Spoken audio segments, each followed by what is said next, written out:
My name is Bill Wienand, William as we know it. Could you spell your last name? Oh, my last name is spelled W-I-E-N-A-N-D. Could you spell it again? Surely. W-I-E-N-A-N-D.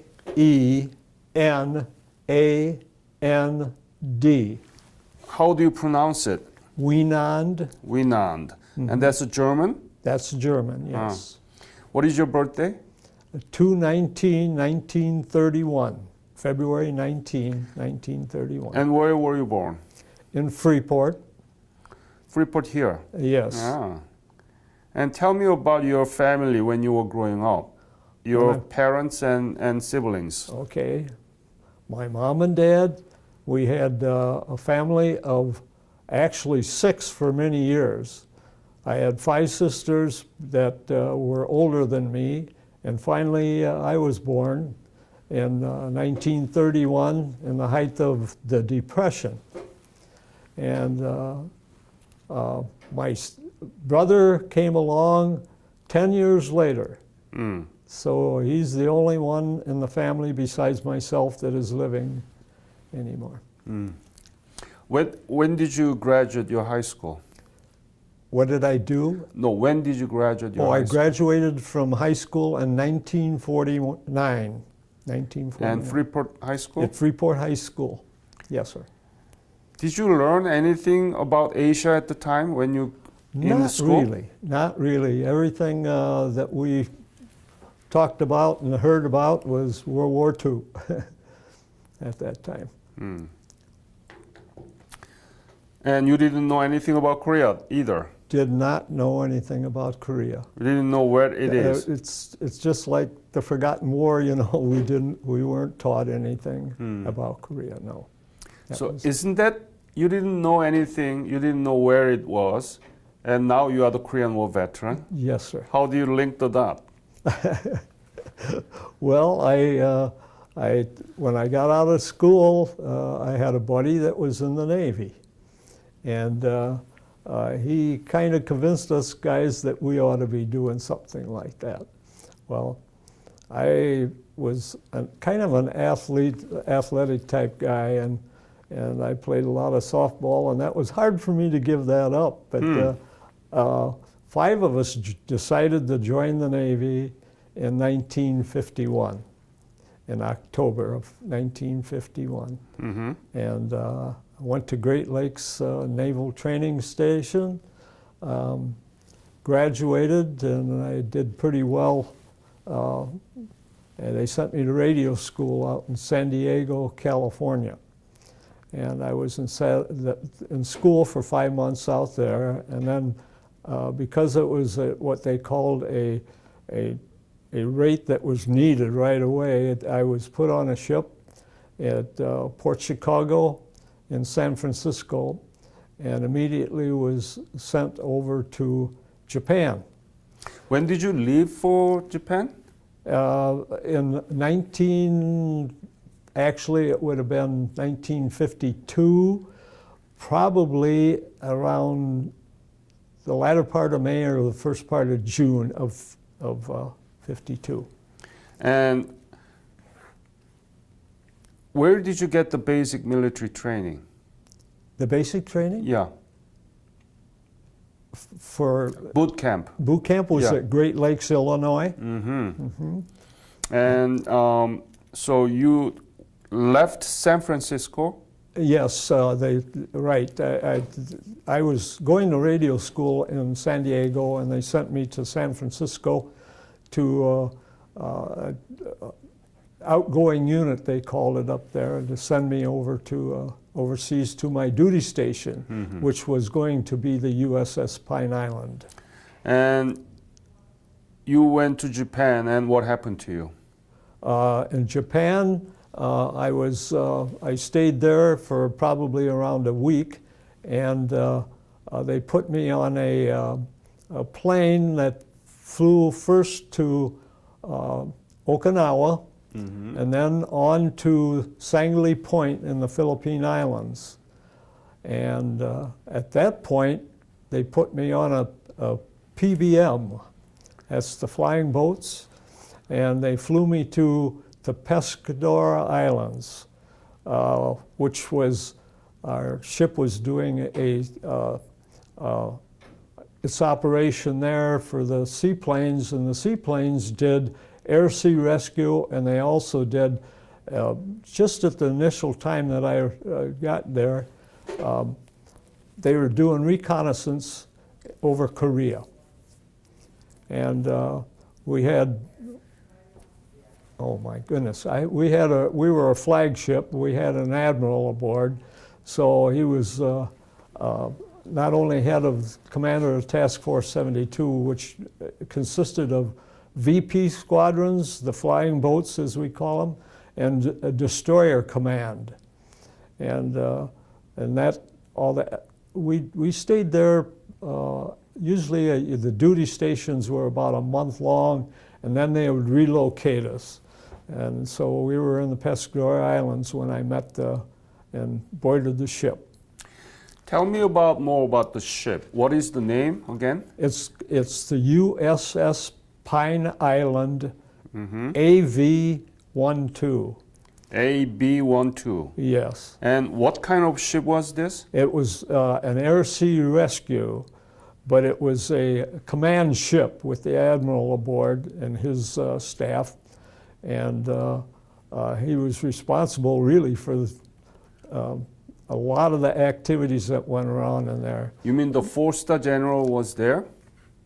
Yes. In that ship? On our ship. In your ship? Yes, sir. Wow. What Yeah. was his name at the time? Well, right in here, oh, okay, Cavett was his name, but they usually, I probably, while I was aboard an entire enlistment of 4 years, and we had probably 3 or 4 admirals, different admirals. Their tour of duty only lasted so long, and then they switched. But that must be a really important ship. Yes, sir. Big? Was it big? Oh, yeah. How big was it? We had 1,236 fellows aboard, and 1,236 crew members. And the admiral with his staff would, when our sister ship, the Salisbury Sound, would relieve us, we would be there 7 months, come back to the States, and then stay for about 2 months and then go back over again. How many airplanes there? Well, the planes we were like a floating hotel, if you will. The planes came and went, and they did reconnaissance. And what they did was report back every hour on the hour. And it was very important that they let us know where they were at, and they send their reports back. So the base was in Philippines? The primary location was the Philippine Islands, but they flew to different destinations. For example, in the Pescador Islands, they would come and after a reconnaissance flight, and then they would land and they would spend time there. And what was your specialty? My specialty was a radioman. And what was your rank? All right, well, start out with, I came right out of boot camp, but I became a third-class petty officer when I you had to wait your turn, and anyway, I was pretty sharp. I'm sorry I had to say that, but they made me a supervisor of the radio shack on one of the watches.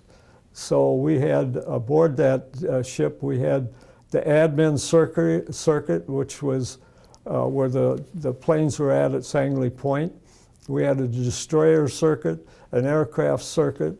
We copied the fleet broadcasts, and obviously the admiral was a busy man with the communication ship as well as what our operations consisted of. How was the life inside? Life inside? Of the ship? I loved my job. I loved the work. We had a great crew. Everybody did well. There's a lot of things I could tell you, But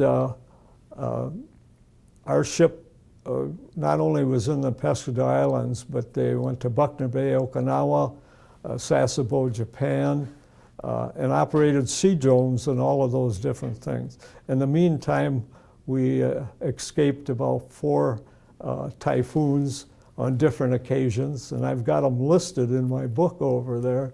And so we were in trouble sometimes, quite often, if you will.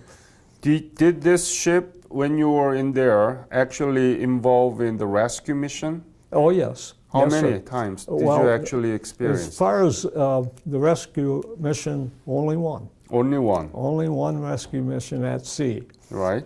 Right. Now, as a radio man, we did a lot of things, and we had, being that we were a command ship, we had a doctor aboard. And I remember one instance that one of the destroyers who only had a pharmacist mate aboard, and they need to operate on for an attack of appendicitis. So I was directed to sit the radio circuit while the doctor was over my shoulder, giving me instructions that I sent on to the other ship, and all went well. He came out of the surgery fine. So what do you think about this? This big ship with the admiral in it, and you have only one mission, rescuing the pilot or whatever. Oh, no, well, we only had one instance that we had to go, our ship, Right. to assist. We did have another occasion where we were relieved by our sister ship, the Salisbury Sound, and the admiral was transferred to its duty station, and we were supposed to be heading back to the States, and a typhoon was coming down on us, and we were directed now by the new command to go and assist this Japanese ship, which was dead in the water, and it needed assistance. So we had to go right in the teeth of a typhoon to assist. Well, we were a half day in their direction, and they got underway under their own power. So they said, get out of there. So we in fact got out of there. How was food and sleeping quarters and aboard some... the ship was very, very good, very good. How much were you paid? How much was the pay? Yeah. Very little, very little. I want to compare with the salaries of the, the pay for the people who were in Korea. Oh. How much do you remember? I really don't remember all that well, but About? probably, maybe $40-some a month, I would guess. But we didn't need that money. Exactly, right? They feed you, they give you clothes to put on and everything. That's right, Yeah. that's right, yes. And you had a hot shower and hot meal all the time. Yes, sir, we did. That's what we had over at the people who were actually in Korea, if you will. Yeah. We assisted in their operations. So tell me about those. How you involved in the Korean War? How you were? What kind of mission that you carried? Well, for the mission that Korean I War? had was obviously our planes did the recons, and they sent all that information back, and we were receiving that and passing it on to the admiral, and all of the communications that we had was to direct the operations that occurred in Korea. So you got all the information from Korean Peninsula and distributed to? That's right, Huh. yes. Were you close to Korean seas? Was I called to? Your ship, and were you close to the seas around the Korean Peninsula? We were During the war? in the Sea of Japan, and East Sea. yeah, Sasebo, is on the west coast of Japan, and that's probably as close as I got to Korea. But our duty stations, again, were in Buckner Bay, Okinawa, and the Pescador Islands, and and in the Philippines. Hmm.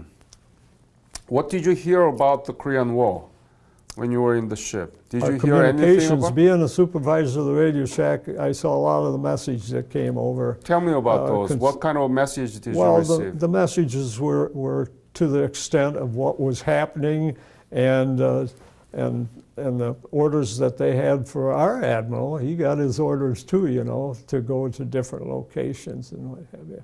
But do you remember any specific information or message from the Korea that you remember? Not really, related because to the that was Korean all War. coded, and that was sent to our crypto shack, which Right. was right next to our Radio Shack.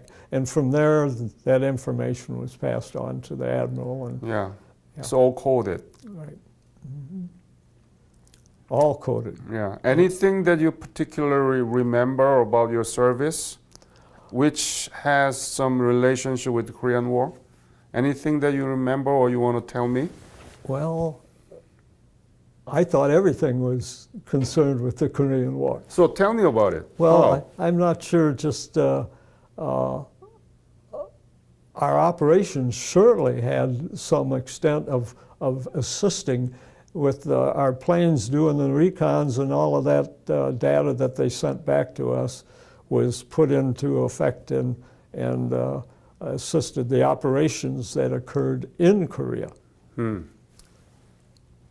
the locations and what have you. Hmm. The weather reports came through all the time, and that was passed on. That's a good information. See, that those are the things that I want to hear from you. I That see. weather information that you convey related to Yes. other ships around the Korean Peninsula, That's right? right. That's So right. that's how you actually being part of the Korean War, and we need to know about that, because I'm not the one who will listen again, but children and students in the school, they will learn from you.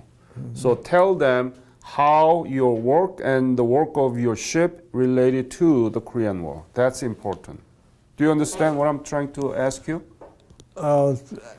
Actually, being the supervisor of the Radio Shack, I had to make sure that all of the operators were doing their jobs, you know. And the information that we received was very, very important to the extent of the operations that occurred in Korea. And we were consistently, I'd say every month we would go to the different duty station. And I don't know if that was for a reason. Well, we would go to Formosa quite often, Keelung and Kaohsiung, and we were a very good human relations ship, if you will, because there's operations that we went into Keelung, Kaohsiung, and I got to say that our captain was a very athletic type person who started a lot of different things in regard to basketball teams, if you will.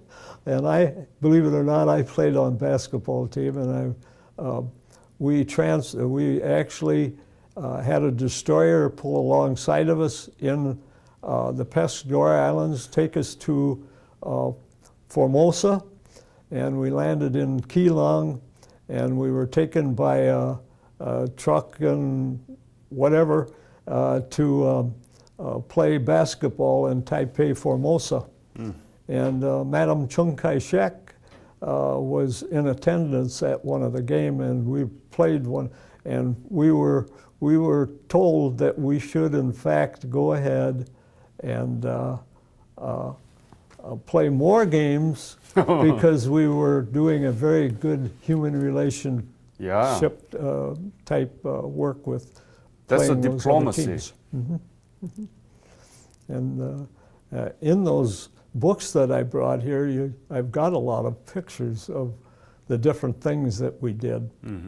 And unfortunately, most of my camera work was done with slides, and I never did have those other than to show them at home.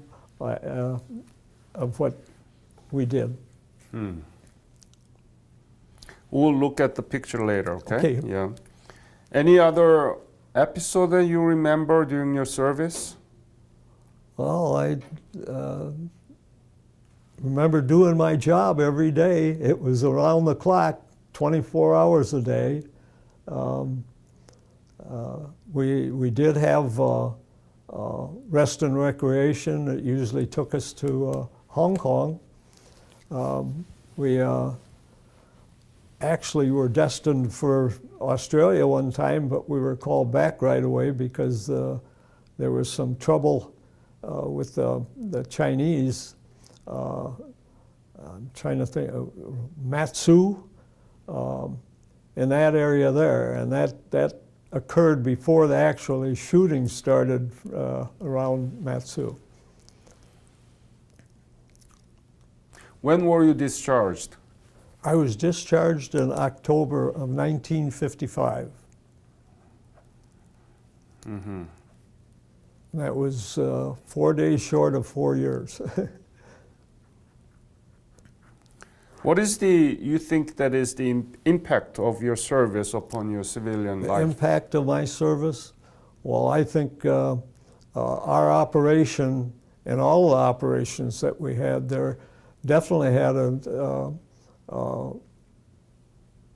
assisted in the outcome of the war. I'm proud of what I did. I met a bunch of great guys when I was in service. I did, in fact, go to a reunion. We had a reunion every year in the United States for our ship for many years until it was disbanded. But we would travel all over the United States, and the guys would come, whether it be in California, Florida, you name it. So we kept good communications with each other, and unfortunately, we're all getting pretty old, and a good number of us have passed away? on. Mm-hmm. But I enjoyed my service, and it had a great impact on my life as I grew old. I got a good job at Honeywell and became a supervisor at Honeywell. In Freeport, Illinois, we had over 3,000 in our company. And so I owe a lot to my service. Yeah. As a Korean War veteran, what do you think is the legacy of the Korean War and your service? The legacy, we love their people. We love the Korean people. We're in parades. Maybe Frank filled you in. We go to a lot of parades, and at one time we traveled to Chicago we have a float, and we go to all of these parades every year. In fact, Monday we'll be having a parade in Freeport, Illinois, and it's a float, and it's right on there, Korean War veterans. And while in Chicago, though, I must say that we were overwhelmed by the people coming to us and thanking us for our service, and I never had a chance to go to Korea myself, but we respect all of Korea and are worried about the situation as it is now. On behalf of Korean nation, I want to thank you for your honorable service and your fight for Korean war. And now we took the freedom that you fought for, and now we are vibrant economy in the world and strong democracy in Asia. Thank you. That is your legacy, and your service actually resulted in that success story. Mm-hmm. And that's why we are doing this, to teach our younger generations. Yes. Any other message you want to leave to this interview? Well, I just want to say that this is an experience that we'll never forget. I think it's great of you for doing this.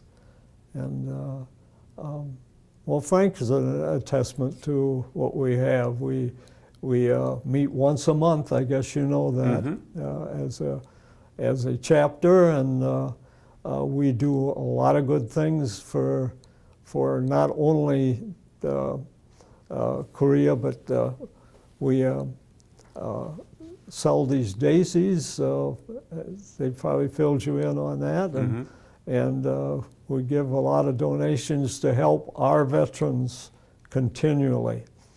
And we're quite proud of what we have done. And we built that Veterans Memorial Park out there. You saw that. Yeah, we're I saw proud that. of doing that. You probably saw the Korean War walls. I saw All it. of our names are on there. We'll never forget. Your name's there right now? My name is on that Korean War wall. Oh, okay. All of our veterans in Stevenson County who served in Korea are listed on that. Oh, okay. So not only for the pass away, but Oh those no! It's if somebody has boots on ground right now in Korea, they come back. Their name, if they Will want, be will added. go on that Yeah. wall. Yes, sir. Great. Thank you again. It's a great pleasure and honor to meet you and to be able to hear from you. Well, thank you very much. Thank you so much.